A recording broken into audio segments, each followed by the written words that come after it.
All right, everybody, welcome to episode 28 of Just the Gi Top podcast. So today we've got Hillary Williams on. So Hillary, thanks for coming on today. Thank you for inviting me. So we'll just go through our regular podcast members. We have Ahmed Chirani. Hello. We have Rami Chirani. Yo. And we have Jordan Short. Hello. And quick shout out to our sponsors, our sponsor, VHTS, very hard to submit. They sell gis, spats, shorts, all sorts of crazy stuff. Gi-Tac, shout out to him too. Check their website. It's veryhardtosubmit.com. Yeah, don't pluralize sponsor because it's one. Yeah. Well, we're getting there. All right. So as I mentioned, we have Hillary Williams on here. Sorry, just got to close something. Here we go. Okay, so we have Hillary Williams on. Hillary's a multiple-time world champion. She's an IBJJF referee. Just a generally awesome practitioner of Jiu-Jitsu. So Hillary, again, thanks for being on. And just wondering if you could kind of talk us through your history or your journey through Jiu-Jitsu.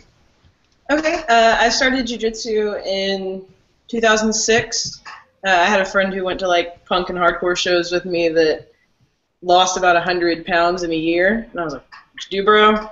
He told me Brazilian Jiu-Jitsu, and I had no freaking clue. Like I didn't watch. Like I can't say like, "Oh, I was watching the UFC when it was in VHS tapes." Like, no, I'm not a hipster.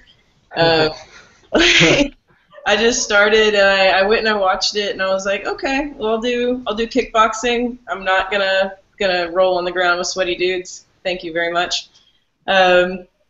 And then I started doing it, and it was super fun. I just started competing. I loved it. It took me 4 years to get my black belt, which is, I know, it's really fast. That's not long at all. There were like multiple factors involved, and it was a good choice for me at the time, thanks to my coaches. And you know, I just got to travel around the world. I stopped questioning the opportunities that I got, and I started doing some crazy things. My poor father, like his 19-year-old daughter went to Brazil like by herself. Poor freaking guy, and he's already like a Vietnam War veteran, so he's batshit crazy, and he actually hid my passport at one time. But since then I've just been training and teaching, and I really love it. I think teaching is actually my favorite part, even more than competing, which is kind of weird. But all the other sports, I was talking about redneck stereotypes like we did earlier. Yes. At one point in high school, I was on volleyball, softball, soccer, and golf teams for my high school. I was training horses outside of that and doing Brazilian Jiu-Jitsu and kickboxing. So like I always did sports, and I always did it to compete. And this is the first one that it's kind of been my terms. And so being able to transition over to teacher and me wanting to enjoy it just as a hobby has been fun. I like it. That's awesome. So you said that your dad was kind of had a hard time with it. Were your parents like generally supportive of you, or was it just kind of like they knew this was what you wanted to do and they kind of just allowed you to do it? Well, my dad says that he stopped trying to tell me what to do when I was about 11 because it just doesn't work. I'll just find a way. I'll find a way, and that's kind of what I did. I started offering to help with kids' classes and clean the gym and stuff, and it started paying for my dues. I started teaching women's classes, and so it was like he couldn't say I'm not paying for jiu-jitsu because he wasn't. Are you also are you a full-time instructor now? No, I'm not. I'm in school, which is why I stopped competing. Okay, but you are still you do still teach, and that's still women's classes. Okay. I don't teach just women's classes anymore. We don't have that program in our school. I'm actually not the biggest fan of women's only classes, but I teach from time to time at my school depending on how my rotation is. What exactly is it you don't like about women's only classes? Look at Rami, he's just coming at you hard. I'm curious. Let's go. All right, I think that there's I'm trying to figure out how this is not going to sound sexist. You can make it sound sexist. You're a woman. As a woman, you I can got say anything. boobs. I can be sexist. That's how it works. That's the rule. No, I think that there's something about co-ed classes that drive women to kind of perform and prove that they're tough, and it actually pushes more out of them. I feel like whenever I taught women's classes, there was kind of like a laxity, at least with the beginner women. They would kind of like joke and giggle and, you know, talk about their day, and I'm like, I don't care, let's do jiu-jitsu. So I think there's some aspect of proving, like, yeah, I belong here, that helps us reach our potential. I really do. Do you think there's like a way, because I think one of the, I don't know, I just like talking to a few people where like even when women, a lot of times women see what jiu-jitsu is, they just see it rolling with a bunch of sweaty dudes, like you even said yourself. Mm-hmm. What was it that kind of got you into it? If you saw that, I could imagine that's really hard to convince a woman to try jiu-jitsu. Like, what would you recommend instead as opposed to these all women classes? Oh, Sorry. It's like your old. Did you just hang it up? You didn't have to do it. Is it like the Arkansas like rotary phone? Like it's the operator? You're like, hello? Yes, put me through to number 29. Yeah. Sorry, we're talking about jiu-jitsu. Sorry. Yeah. I don't even know. No, you could take it. We've had Kurosiander on, and he actually left the podcast to get a drink. Like to fill And up he his was wearing a drink. Speedo. He was just wearing a Speedo. That was awkward. Yeah, that was awesome. I just got this terrible mental picture. Yeah, it's as bad as you think it might be. Yeah, you should check it out. You should watch it. He's a beautiful man. No, I actually I actually wrote my undergraduate thesis on the construction and maintenance of femininity within Brazilian Jiu-Jitsu, which sounds like a terrible thing to read. But it kind of helps you realize like how girls get into the gym atmosphere and how they manage to stay Jesus. Answer it. You gotta just answer the phone. Hello? There we go, guys.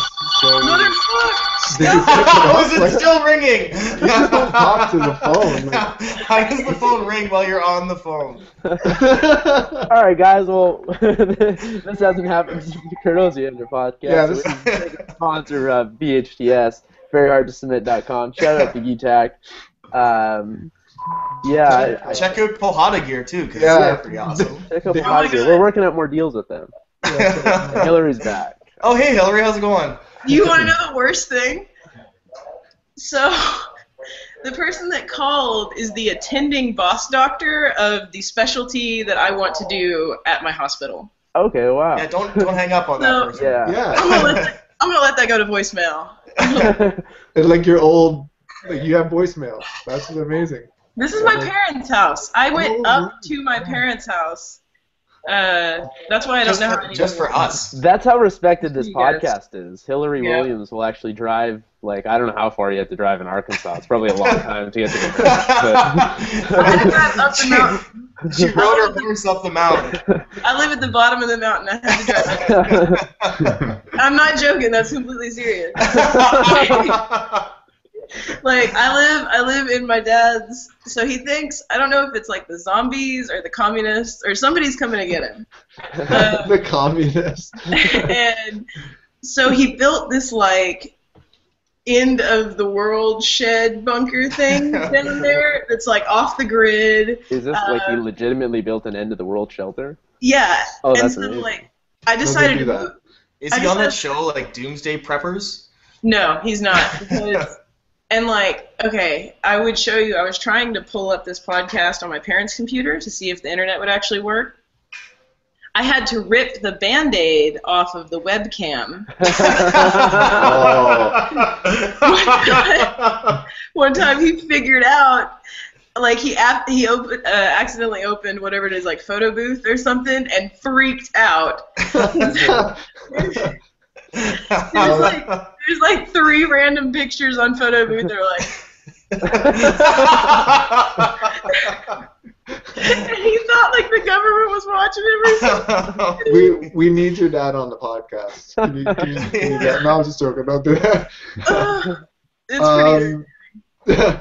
Yeah, Rami asked a So question. about that paper you were talking about. Yes. Yeah. Sorry. No. Oh, This is the That's worst cool. podcast ever. Whoever No, said no, you would you would not be surprised how bad this podcast is most of the time. It's designed to be step up. What was the question? I have no idea. You're talking about your undergrad thesis. Oh yeah, and so how to get women into the sport, and like the answer is, and women who are in the sport, since it's kind of like taboo to do a masculine thing or whatever. I don't want to get into gender crap,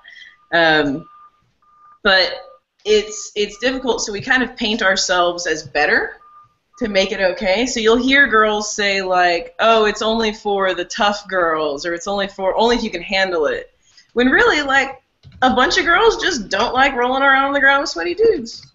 yeah. A lot of guys don't like it, or else the sport would be, everyone would do it.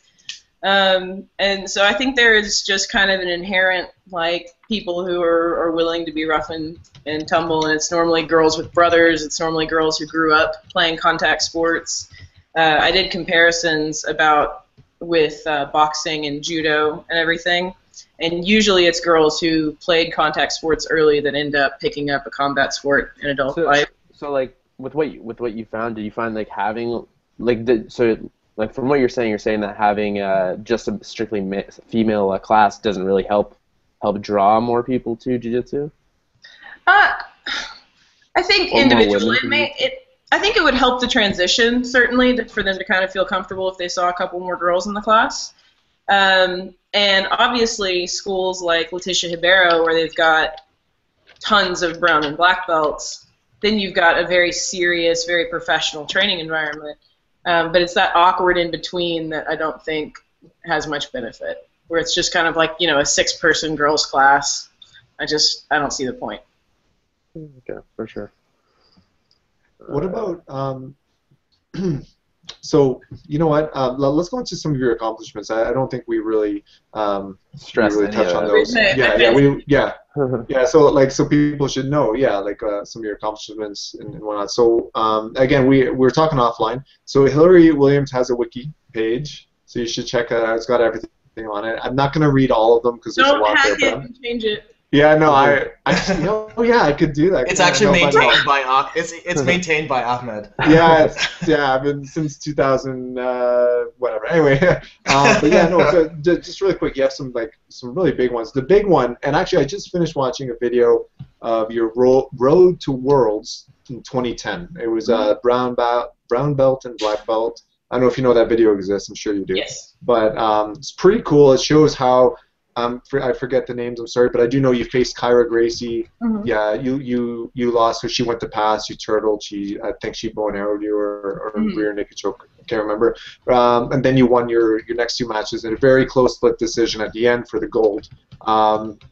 Take us through that. I mean, that's a world champion right there. That's and in brown and black belt. That's not like somebody. Not to take away from like a blue belt world champion or anything like that, but brown and black is that's the highest you can get right there. So can you explain that feeling? At the end of that video, you're obviously very emotional, right? But like again, that was brown belt. Now you said you got your black belt in 4 years. Yes. Yeah. So I got it. So when'd you get your brown?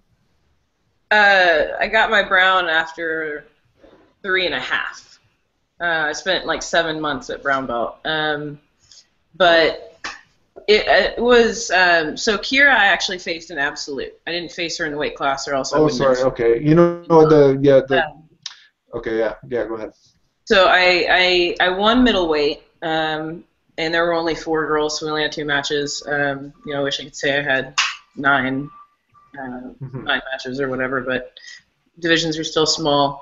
I think that Worlds really taught me the difference between a black belt and like a good black belt, and there's a reason it takes us so long in this sport, because I had in 4 years I had gotten a lot of time on the mat. So your person who trains 3 times a week for 8, 9, 10 years, I got as much time on the mats as they did, because I was training 3 times a day all over, cross training whenever I could.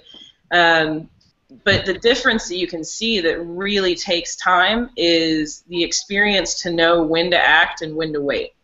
I'm seeing it in medicine now too. Like I'm learning a lot of the stuff that I'm supposed to do in the medical field, but the experience to know when to act, when to wait, and when to just calm down is what comes with time, and that's the critical experience. So with Kira, they do absolute first. My first, I think I had at least one match. I can't remember if I had two or not. And then I got to Kira, and I was excited about it. I was like, oh, I'm strong. I'm feeling good. I can do this. But I got too excited. I remember Cyborg getting on to me because I opened my guard before I was ready to. I was so excited to try to sub or sweep or whatever Kira Gracie, and I got her name in my head that I didn't think. I didn't think properly, and it cost me the match. But without that loss, I really don't think I would have won in the finals. Because, my first match in my weight class was fine. I couldn't sub her, but I took her back a couple times, passed a couple times, and it was a pretty safe win.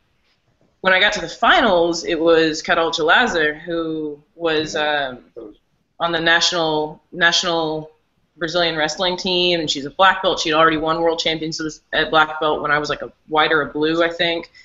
She was very talented, and we'd gone together at Abu Dhabi earlier that year, and had a super tough match. So I knew if I had the kind of same mistakes, there was no way, and I played it was the most boring match of my life, the most boring match of my life. There's freaking one advantage both sides. Yeah. We were stuck in guard the whole time, and I'm sure I look back on it and I'm like, I look like I'm stalling, but I can guarantee you at the time I was like, I just want to move. I just want to be she was so freaking strong, and any time I moved an inch, I could feel her move an inch in the other direction, and it was just terrifying. And I didn't see the replay until Budo Videos put it out a long time after, and I slapped the mat, and they're like, oh, well, she thinks she lost. And I'm like, man, I was just fucking stoked. I was at the finals of World Championships. Yeah.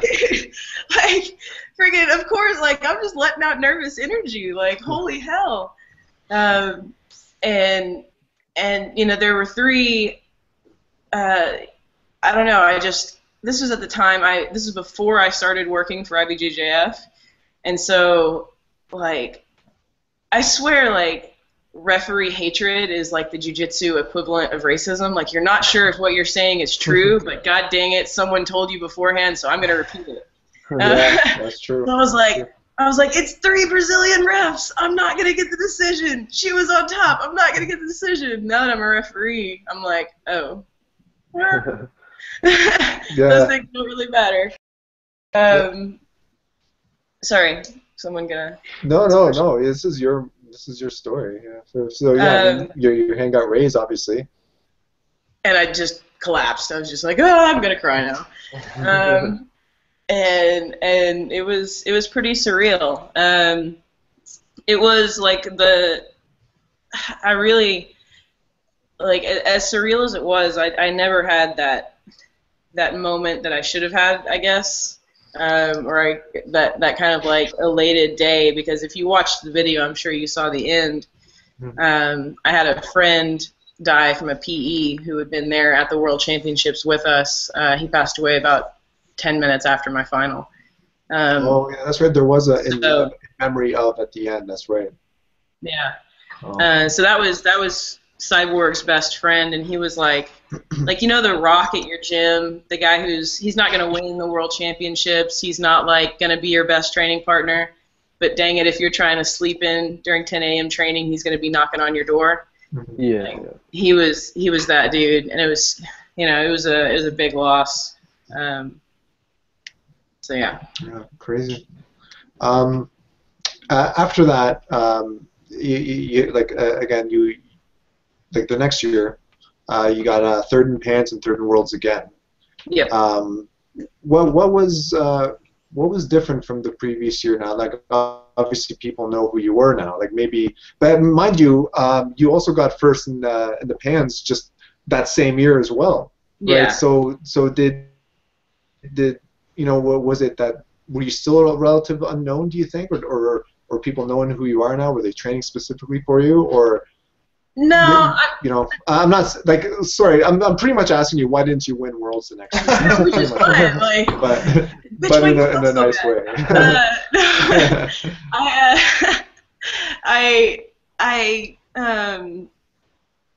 I mean, I spread myself too thin, honestly. It was my last year of college, so I was in the transition of I'm trying to get into medical school. I was writing my thesis. I was on the equestrian team. I was trying to teach at my gym. I lived 45 minutes away from my gym, and the year before that, I had a lot more time to dedicate. I could be in the gym 2-3 times a day. I could, get my conditioning in. But that year, like, I had myself on a schedule where I would sleep from midnight to 4 a.m. On all days except Tuesday, and every Tuesday was an all-nighter, so I could just get my work done.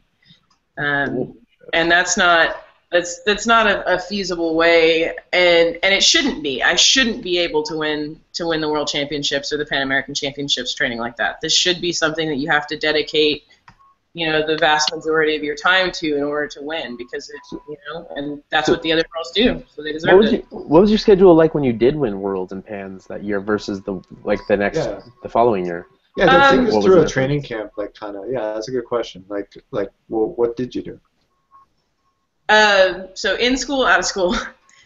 Yeah, like I'm kind of curious with both, because you said like the next year you were trying to get into med school and you had like you were writing about your thesis, you had a whole bunch of other responsibilities. Yeah. Were those just not there? Were you still in school at the time, or what? How were you spreading your training when you won Worlds versus when you didn't? I was in school, but I didn't have thesis. I didn't have to worry about interviews or medical school entrance stuff, and so when classes were in session, I'd wake up, usually like 5-6 a.m. I'd drive to Little Rock. I'd go and do a strength and conditioning session, come back, go to classes, and then go to the gym for 3 to 4 hours. And the benefit of my gym is we're a small town, and I love my coaches dearly. If I call them and I was like, hey, I can train at 2:30 today, they'd be there at 2:30. And so I'd kind of have that weird schedule throughout the week, kind of mixing it. It'd be just regular twice-a-day schedule if I was out of classes. And then every weekend, and I think this really made the difference, almost every weekend I was at a gym within driving distance. So I'd go to Memphis, I'd go to Dallas, I'd go to Oklahoma, and I'd go train with friends. And the benefit of that was it was kind of like a tournament every weekend. At my gym, we don't do a lot of spider guard. So until I went to Memphis and realized my spider guard passing frickin' sucks, I wouldn't have been able to work on that. So it really showed me a lot of holes in my game, and that was every single weekend I was doing something like that. So if I wasn't competing, I was cross-training. So this is actually... Sorry, go ahead. Go ahead, no.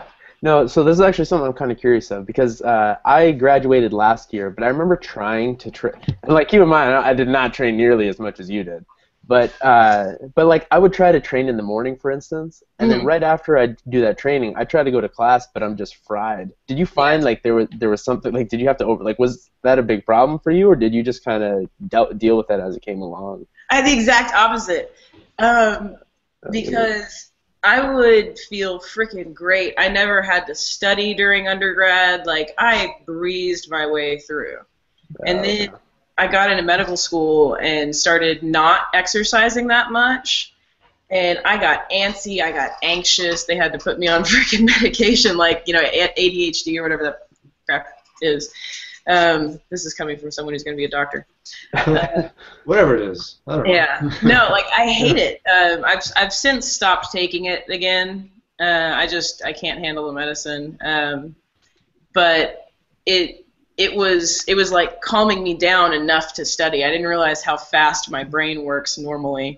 That's actually really cool. until I tried to just study and realized, like, this doesn't work. Yeah, cool. So was it always kind of your plan to kind of, compete, get to that level, get to med school, then kind of step away from competition, or did it just sort of naturally happen like that?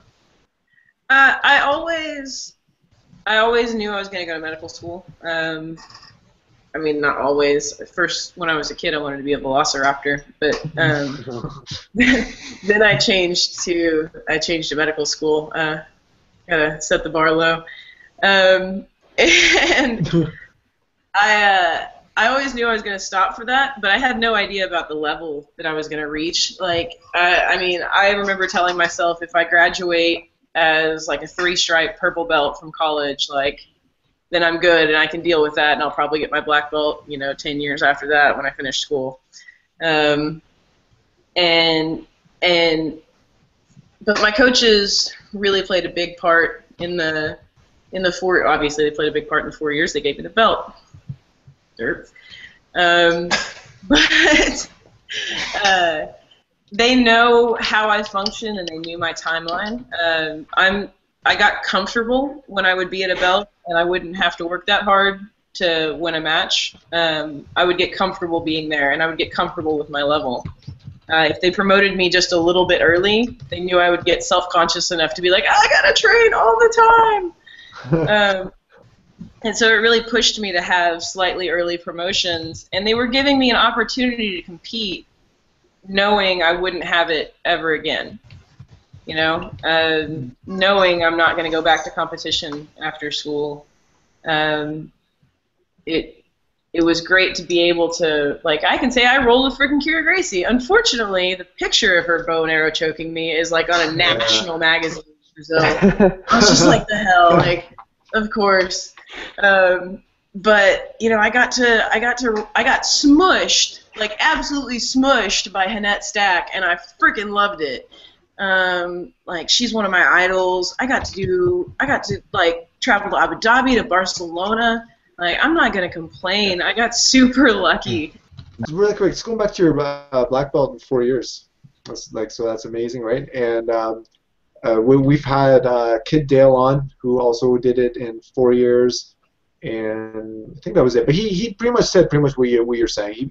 He's trained smart, he trained hard, and he put in as much mat time as, say, people who do 2-3 days a week. Yeah. And get it in 10 years.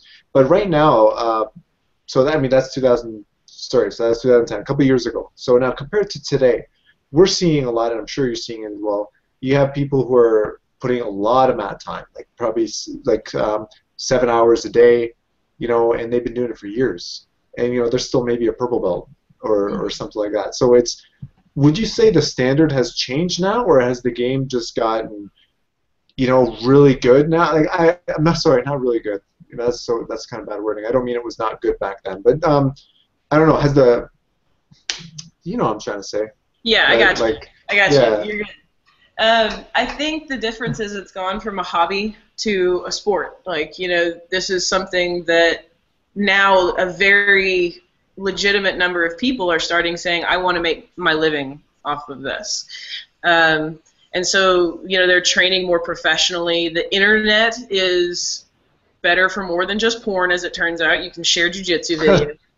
Yeah. And, Wait, what? Like the amount of resources that people have available to them, the amount of tournaments that people have available to them, people are just going to progress faster. You're going to start seeing, it used to be the 8 to 12 black belt standard, and it's going to start being 6 to 10, and then it's going to be fairly regular to see people who start to get their black belts in 4 to 5 years. But I do agree with the IBJJF minimum standards, being someone who actually got suspended from competition because of them. I believe that there are people use the argument all the time, like, oh, well, he won, worlds at purple belt twice or something, or he won worlds at purple belt, like that thing, and he didn't get promoted. Well, I don't know about you guys, but when I compete, I only use the best part of my game. And so the best part of my game may be world championship level, but the aspects that I'm still working on at the gym and I make an active effort to not put into competition could still be back down at, blue, white maybe. I had that. I had lots of staggering in my game. And so I feel that the minimum standards are going to kind of help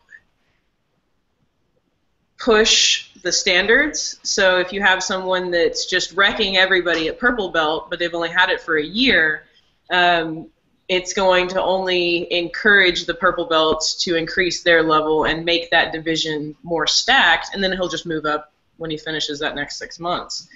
I'm answering this as clearly as you asked it.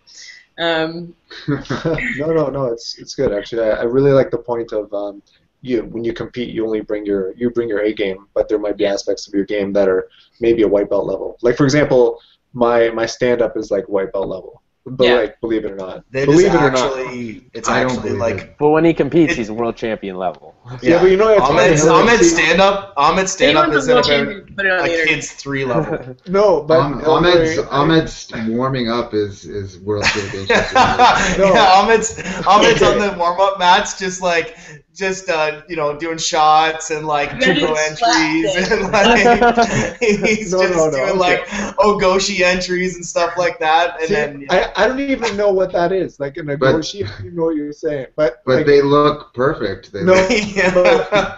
So I'm just saying I did opposite what Hillary was saying, is that my stand up is like the worst part of my game, yet I'll do it at a tournament. Having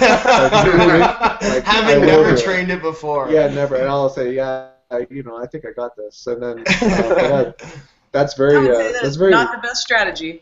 No, it's at least it wasn't a big tournament. At least it wasn't a big tournament like World Masters. Yeah, like it wasn't World Masters. Oh, okay. Yeah. It wasn't. No, it wasn't. It's not like I paid a lot of money and flew down there. I had one time where I did a high stand tournament, and a high stand you can slam, and you can do like as a beginner you can do like all neck cranks, spine locks, all leg locks. They don't give a dang about reaping the leg. But I was supposed to be going against one of my friends locally, and I was better than her, so my coach asked, like, hey, let her get 15 points kind of in your head, because there was no point system, and then sub her. But, try a flying triangle first, just for practice. And I was like a blue belt or something. So I try a flying triangle.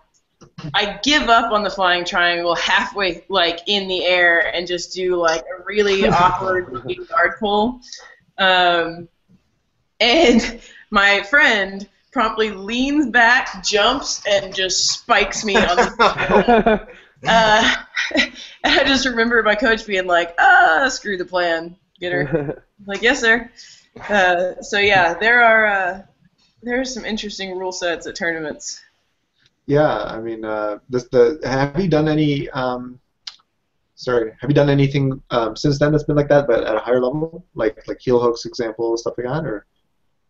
Yeah, I did a few different highest stand tournaments. I drove to a place in Kentucky one time where I had to enter the men's division. Didn't you want to talk about that? Girls entering guys' divisions. Yeah, I did. Yeah, I messaged you like earlier. Smiling. What do you want? Go for it. Yeah. Okay. No. Okay. So let Adam do it. Adam's the best at talking. Like Adam. Okay, first off, Hillary, Adam is like the best white knight ever. In case you haven't known, he is. So he will talk. I'm the politically correct one generally. Yeah. So okay. Long story short, previous podcast, the topic of men and women mixed co-ed divisions came up, and we took a bit of heat for some discussion that happened there. And as a result, we're actually going to do another episode coming up specifically dedicated to that. But that's why there's some faces going on. Anyways, continue. Okay. Well, then I guess you don't want to talk about that. No, we do. Hold on, Adam. What are you doing? I didn't say we didn't want to talk about it. I'm just giving the backstory. That's all. Oh, we definitely did want to get your opinion on this. Yeah, a lot of it because we know that you have experience with this. Yes. I mean, you have a very famous meme that has circulated the internet for years and years. I think people who don't know you who still know that meme. Yeah, I saw that meme, and I know, now I know, I've known who you are for a little bit now, but thinking back, I didn't even realize that was you. That was really weird. They'll say Hillary Williams, and they'll be like, "It's that woman from that meme." Like, oh yes, I know that one. People all the time will be like, "Hey, I've seen your videos on the internet," and I'm like, "Please qualify that." Please qualify that. No, so about that meme first, like, I put the picture up on MySpace or Facebook several years ago because I was proud of it. I was proud, like, it was. Totally. We keep being told this is to beat this bigger, stronger opponent, and I was like, yeah, I did. My butt looks good in this picture. And so I put it up, and then people started making memes, and I immediately took it down because they were insulting to both parties. Like, it would say things like, "Oh, so much for your blue belt." I was like, well, he already had it. Or, nothing's worse than losing to a girl in Jiu-Jitsu. I'm like, nothing, not cancer. Like, that's the worst thing it gets. That's the worst thing ever. Like, nothing. And I don't like the fact that he's like, the guy is getting a lot of hate for being in shape. Like, the last one had something to do with CrossFit, and they're assuming. Oh, yeah. They're assuming the guy has no technique because he has abs. Meanwhile, like, you look at Gracie Mag after the World, and it's like, I have Ninja Turtle abs.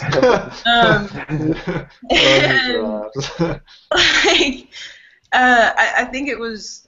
I just didn't like a lot of the things that were coming from it, and so I believe that men and women should compete within their own respective gender categories, and with some exceptions, which is kind of where I came in. Like, if at all possible, girls should go against girls, guys should go against guys. Like, you can say all you want about we should have a progressive society or blah, blah, blah, but, like, there are physiologic differences, there are social differences, there are, religious and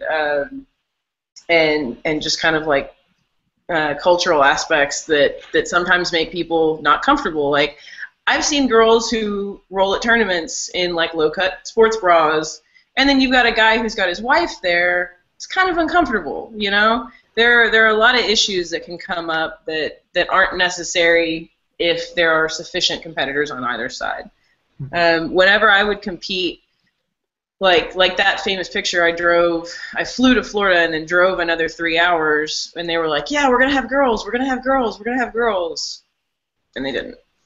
A lot of the other ones, I competed in a barn in Alabama, and the guy actually told me that one was weird because it was 6 months to a year and a half division, and there were two other girls one was a little, like, 10 pounds heavier than me, and one was about 10 pounds lighter than me. And the promoter actually told me I wasn't allowed to enter the women's division. He said, like, he was like, well, you'll kill them. And he was like, they're not trained as well as you. And I was just like, well, I've got the time. And he's like, yeah, but you trained way more in a year than they have. I was like, but what? But isn't that the point of competition? Yeah, and so he ended up not giving me a refund, but made me enter the men's division where I like got third or whatever. But there's too many problems with it, and I really don't like the comments that I hear about that guy because, like, in the end, if you go up, I'm sure there were 20 guys in that room that would have been like, nope, not rolling with a girl. They didn't have to. I only got to roll in that division because they said it was okay. And, they could have said no and completely spared themselves or you beat a girl or you get beat by a girl kind of. Well, when we had Steve Shapenkas on, didn't he say, like, because Steve is one of our previous guests, and he actually was in a division with a girl, and when he competed, I wasn't actually on the podcast. I just listened to it. It's weird. Anyways, yeah, I'm a fanboy of my own podcast. That's anyways. So he said, like, they gave him the option. They asked him, but it's like he still just kind of felt like, I can't remember exactly what it was. Do you guys remember where he was kind of like he just did it anyways? But overall, the whole thing was just, it felt awful for him because he went in and he ended up beating the girl that he faced, but he just didn't feel good about it overall. Yeah. And it's kind of an interesting perspective because even though he was asked, it's like he did it, he just didn't really enjoy it. Yeah. And you know, that's an issue. You know, the guy doesn't want to seem too rough. He doesn't know this girl. Like, again, I'm a redneck stereotype. Like, I grew up baling hay. So I'm fine. But, you know, I have seen girls enter guys' divisions that you really can just kind of, like, break. So it's just better for everybody if girls compete with girls and guys compete with guys. If a girl has traveled, you know, I'm from the middle of the country. I drove 12 hours one time and had one female match. And, you know, I asked to enter the guys' division. Like, those times I kind of understand it. And I appreciate when the guys let the girls enter. But maybe the best thing to do would be to let the guys have their own division and then create an open kind of extra division. It's a good idea. Yeah, a good alternative. Is like these scenarios where like men versus women, if it so happened, do you know in IBJJF, has that ever been brought? Are you privy to this? Like, have they ever brought it to the table as someone said we should do this and they shut it down or something? Or do you know any Brazilians? I'm just asking the question. I don't know. No.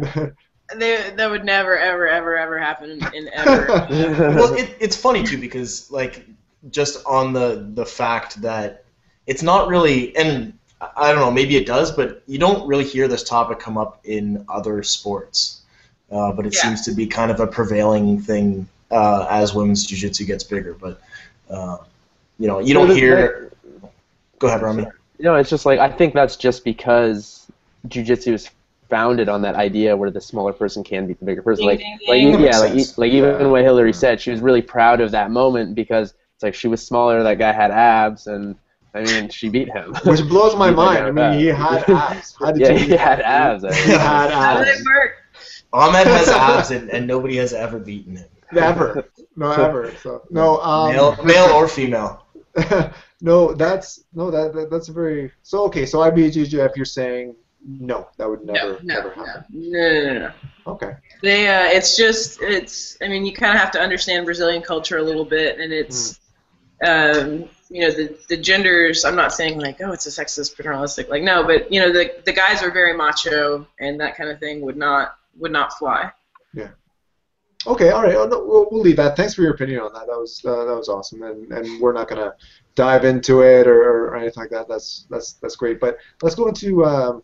Really quick, IBJJF. You began working for them shortly. You said after Worlds because it wasn't before. It was after Worlds, and when you won it in 2010. So was that 2011? It was actually still in 2010. Oh, okay. So I got suspended after getting my black belt until I completed the 1 year at brown belt, and I had already bought a ticket to go down to the Miami Open. And I was kind of like sulking and angry about it, and they were like, "Do you want to work for us?" And in true like woman logic, I was like, "Yeah, sure, okay." But yeah, it was just kind of it was a weird circumstance how it happened. But you know, I had been reffing for Naga for years, so it was just kind of a normal transition. It seems really strange considering that like those divisions are actually brown-black combined divisions, anyways, aren't they? Yeah. So it's just odd that they would make you complete a year of brown before you could compete again. Yeah. In a black belt division that is also a brown belt division. Yeah, I agreed. I mean, they said I didn't have to be suspended. I could just continue to compete in the division. I would just have to wear a brown belt. But I mean, my coach gave me my belt, and I'm gonna keep it on. Yeah. But you earned that belt. Why should you put on a brown belt?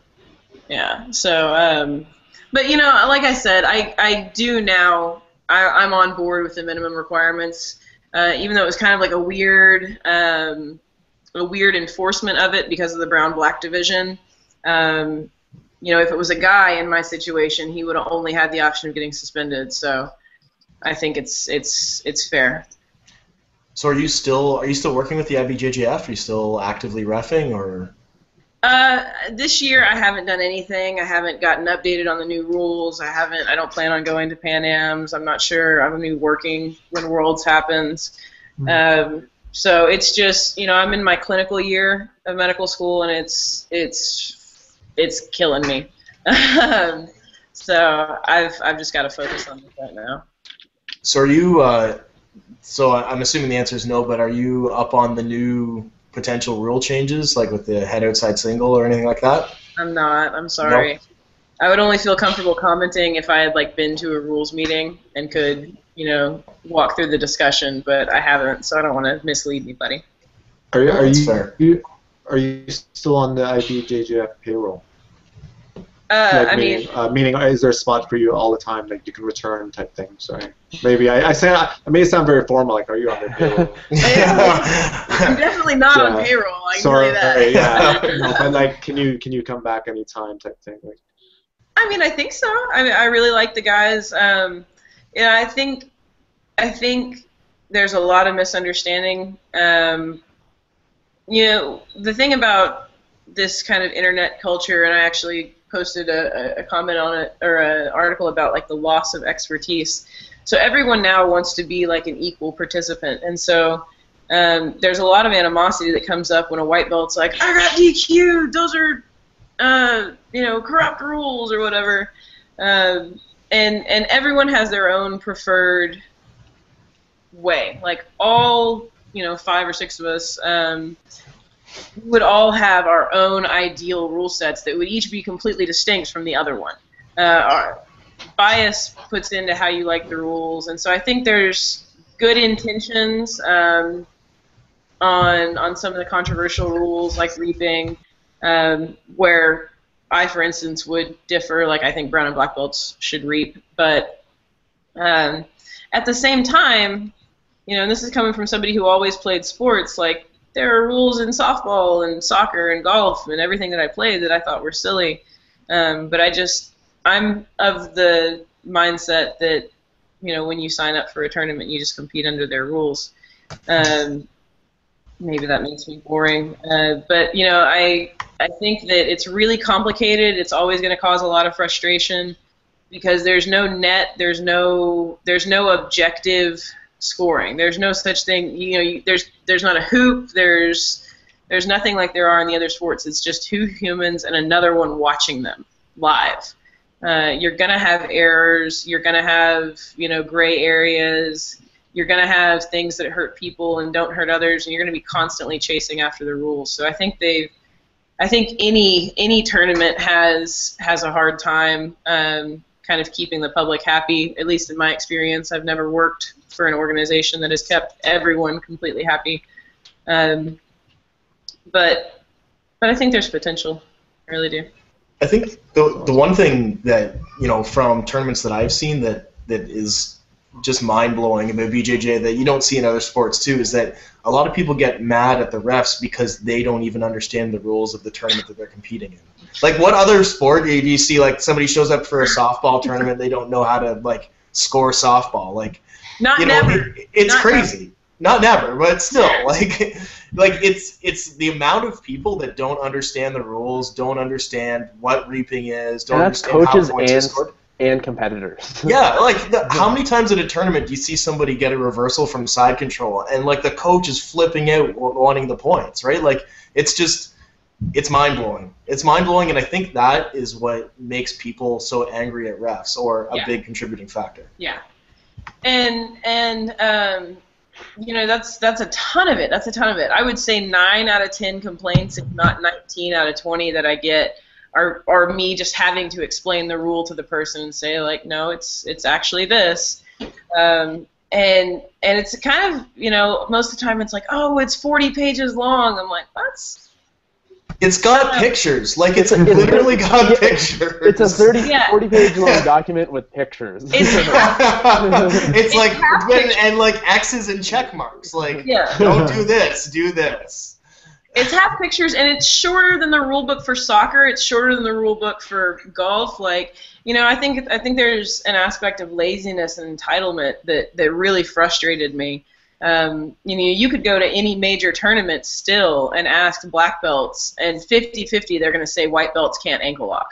Oh my god, that one pisses me off. I've gotten in like arguments over that for some reason. Yeah, and it just so it would be a lot better if everyone knew the rules.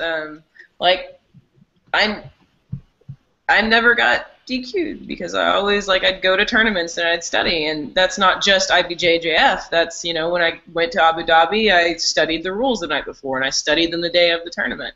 When I did highest stand, I'd study the rules. What?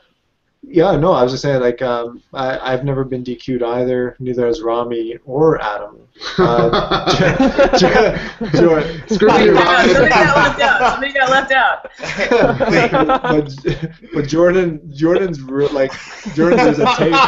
there's a tape of Jordan where he's getting armbarred. Like, he clearly got, he got beat. And he picked the guy up and slammed him super hard. Give me a break. And gave his best Oscar performance of, what do you mean I was not slammed? Yeah, Okay, keep in mind, this was my third tournament at white belt. So this was a long time ago. Neville still has not forgiven you for that. The video is on the internet. It's there. I had this big Twitter war with Eddie Bravo one time about one of his brown belts. He was like, my brown belt got DQ'd because he doesn't speak Portuguese. And when in reality the ref was going paro, paro, paro, and had to physically hit him to get him to stop and let go. So he his student grabbed a toe hold and started to roll outside. And somebody first of all, if you have anyone at your team that at a tournament yells break it, just get their ears right between your hands and just clap the hell out of them. Just tell them to stop being that person. So you can hear one of the guys in the Eddie Bravo corner grabs it and he said break it, and the Brazilian relaxed, or the guy he was going against relaxed, and so he's cranking a toe hold on this guy while someone in the corner is yelling break it, while the ref has said stop, and the guy got DQ'd.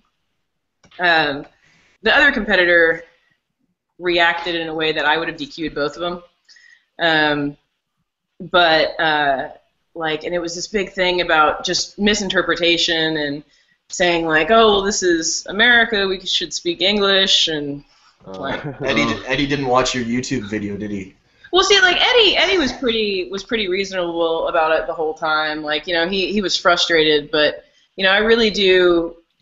He had some. There's always cronies that are gonna run up and insult you, but I got one of them stuck in infinite internet irony, and there's always gonna be misunderstanding and frustration, but we can help out a lot, and I just don't see it. I think instructors should take a lot more responsibility. If they tell you, hey, sign up for X competition under my name, so I can advertise your wins and your team points for my school, I really feel with $150 a month, they can make the effort to prepare you for the rules. Good point. Especially like you said, with the internet, everything is so readily available, right? Yeah. It's not like anybody could make the excuse that that they didn't know. And literally, there is video on the internet of Hillary explaining the Portuguese, the hand signals and the words. It's pretty straightforward. Go ahead. Sorry. I was just gonna say. Sorry, Adam, was that a question?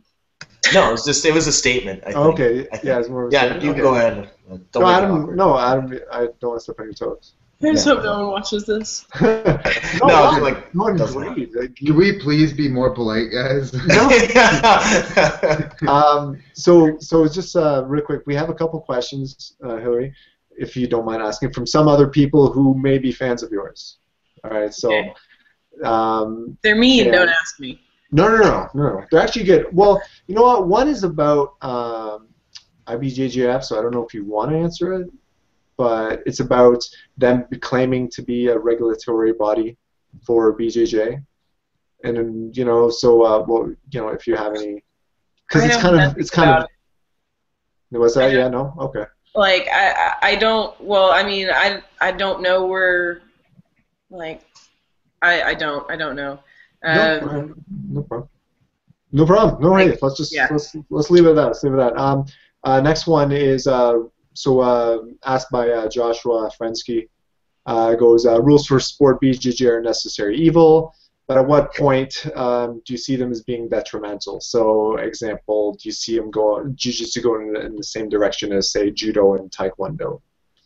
Which I don't know the rules for Taekwondo. I just know they kick the shit out of each other's heads. But like, I guess that more of that point fighting. You know what I mean? Like that stuff like that. So yeah, that's the question.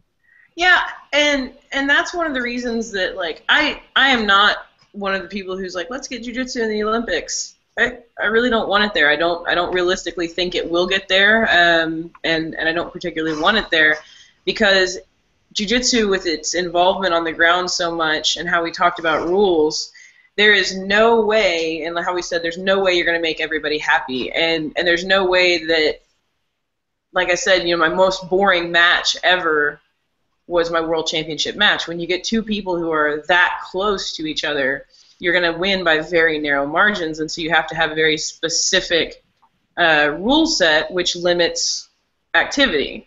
Versus if you have a very wide open activity, you're going to have a lot more decisions or a lot more draws or something.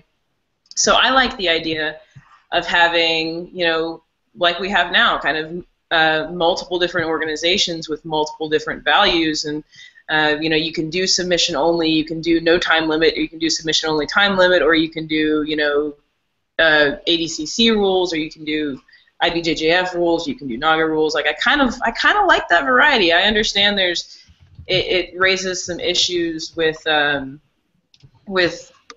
competition and ranking and all that, but just from an enjoying the sport perspective and not from a wanting to be the best in the world perspective, I kind of like the way it is.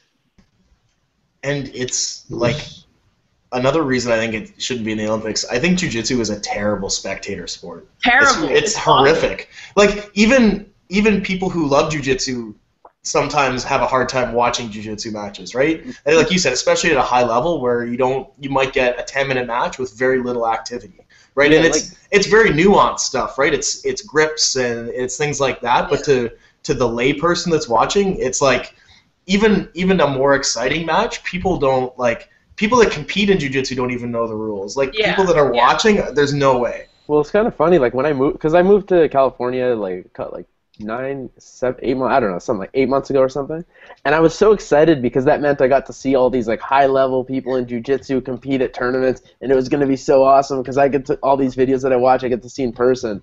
And then, like, not only is it disorganized so that you never even know when these guys are going on, but when you finally do watch it, it's the most boring thing in the world. Like, I feel like going to sleep, or I don't know. You heard it here. Rami's calling out all the San Francisco Bay Area. No, I'm calling out all of California. Yeah, but you get you'll get a handful. You get a handful of exciting matches, but if you're sitting there watching all of them, right? There's a lot of. That's true. I mean, the highlight video is just that. You're seeing highlights. Yeah. Well, the best day to watch at Worlds is Saturday. It's not Sunday.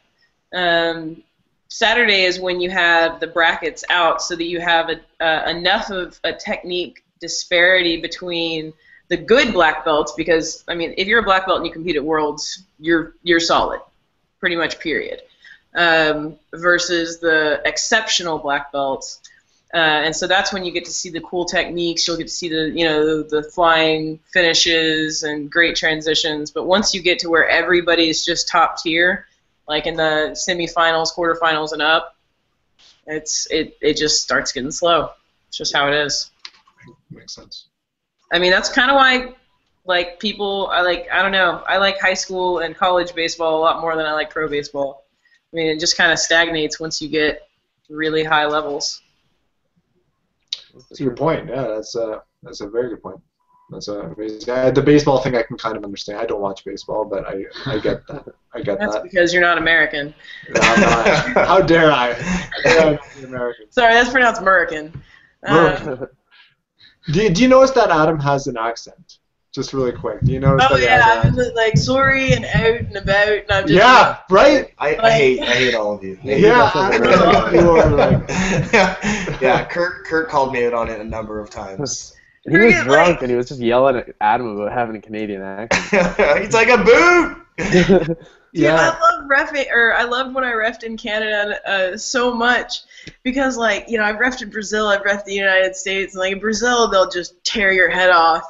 And Canada's like, excuse me, could you tell me about I really believe that I deserved those, but if you could kindly explain. I'm just like, I just want to squeeze you. Freaking so polite. And then there's something called poutine, which I don't know what that is, but delicious. So poutine is French fries. Traditionally, it would be cheese curds, but it's some type of cheese with gravy on top. So it's basically just 3 different layers of saturated fats. That sounds like Arkansans would love that. It's delicious. I don't eat that stuff. But I mean, Adam does. You can tell by his physique he eats it. Ahmed has abs. He doesn't have time for that. When Adam is ramping up for a tournament, he'll get it on a poutine kick or something. Yeah. Okay. Well, actually, we had one more question. It'll just be a quick one, just on the YouTube channel. Arwin was just wondering, Hillary, if you learned Portuguese for Jiu-Jitsu. I did. I wanted to go to Brazil and train and compete, and I'm kind of independent, and I get irritated when I have to use like middlemen to communicate, and so I just wanted to learn Portuguese to go down to Brazil for a long time, and it just sort of started happening. I really like it. It's a fun language to speak. I asked my friend Italo one time, I tried to say, quer suco or adoçante, which is like, would you like sugar or sweetener? And I said, instead of adoçante, I said absorvente, which means like, would you like sugar or a tampon? That's quite the choice. Yeah, he chose sugar. He did. He chose sugar. That's generally recommended in your coffee over tampon. Tampon, like the No, don't try to logic yourself way through. Don't logic through this. It's not. No, but I thought like this. No, never. It's not even worth going. Yeah. He's like trying to remember sex ed class, like. Snap. No. This is just terrible. No, that was horrible. Anyway. Ahmed has to have at least one really awkward moment per podcast, so thank you for bringing that out. That should end the podcast on a high note too. Yeah. So I think that's it for questions, Hillary. Did you have anything, like any closing comments, sponsors, anybody you'd like to thank, anything like that? Sponsors, just Corral. I'm not one of the athletes technically anymore, but they really treated me great, and I love them. My gym, Westside, it's in Little Rock, Arkansas. We love people dropping in. We love, we are in the middle of a big interstate, so please come visit. We're very friendly. And then I'd like to just say rest in peace, Billy Robinson. He passed away. He was one of our coaches. He passed away this week. In case you don't know who he is, please Google him. He started pro wrestling. He's just an absolute legend. He was like the Yoda of frickin' grappling. He'd walk on the mats with his cane and was just there all day, every day, because he loved it, teaching until he was 74. And just a legend, and taught us a ton. And, my jiu-jitsu is all mean, and it's kind of a lot because of him. Catch wrestlers don't give a crap about your, archi suave. They want to make it hurt. And I just kind of wanted to dedicate this incredibly awkward interview to his memory. It's a beautiful tribute. Yeah. Okay, yeah. Well, thank you. I hope you had a good time, at least. I did. Okay. I am like terrified. Like I'm going back in my head, like, oh crap, I said this and I shouldn't have, and I said this and I shouldn't have. Yeah, that we don't even watch our own podcast. Yeah. Okay. I only watch it if I miss it. If I'm not actually. Okay. Yeah, Good. no, it should be out on iTunes maybe in the next day or two, and we'll release this on our YouTube page as well. We'll tag you on the Facebook post when we actually post it. So. Cool. And, yeah, You can so really use that stuff to pump the podcast too. We just post. I will. Tune in to listen to Hillary say all the things she shouldn't have. Yeah, and yeah. So anyway, like I said, guys, we do have that episode in 2 weeks from now, I believe, that we're gonna have. I don't know, Adam talked about earlier, so make sure to check that out. Next week, we might have someone from Open Mat. And I'm not gonna say his last name. I don't know, but he's a very accomplished grappler. He's gonna analyze some of our footage and how we lost. He's very analytical. He posts videos on step by step. He'll pause whatever, and he might do one of maybe Adam's losses or something, or maybe one of my Which losses. one? Yeah, I know. Take your pick. So yeah, so make sure to tune in for that, guys. We'll post dates and times, and that is all. So thanks again, Hillary. That was awesome. All right. Thank y'all. I had a blast. Thanks a lot. All right, so that's a wrap for episode 28. Thanks for tuning in, and we'll catch you next week.